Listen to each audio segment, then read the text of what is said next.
Alors que l'Afrique du Sud effectue les derniers préparatifs pour les élections nationales, le président de la Commission de l'Union africaine, Moussa Faki Mahamat, a annoncé le 29 avril 2024 le déploiement d'une mission d'observation électorale de l'Union africaine dans ce pays. Dirigée par l'ancien président kényan Uhuru Kenyatta, la mission comprend 60 observateurs, dont 3 experts électoraux de l'équipe de base chargée d'observer le déroulement des élections générales prévues du 21 mai au 3 juin 2024. Indéniablement, la délégation qui représentera les observateurs de l'Union africaine est relativement importante.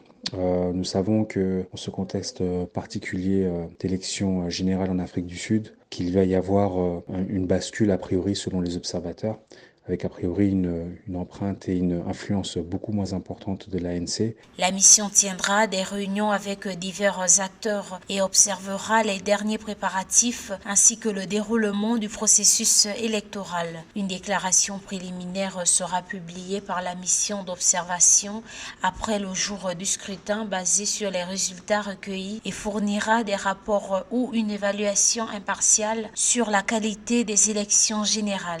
Donc il s'agit pour les observateurs de l'Union africaine d'anticiper, d'apaiser la situation et d'œuvrer à ce que le scrutin soit le plus transparent possible, qu'il n'y ait aucune contestation qui en découle. D'après l'organe de gestion des élections d'Afrique du Sud, le scrutin de 2024 devra être le plus âprement disputé de l'histoire du pays puisque plus de 14 000 candidats se disputeront 887 sièges des assemblées nationales et provinciales. Pour rappel, le 27 avril 2024, l'Afrique du Sud a célébré ses 30 ans de démocratie écoulés depuis la fin du régime de l'apartheid sous la direction du parti au pouvoir, le Congrès national africain ANC.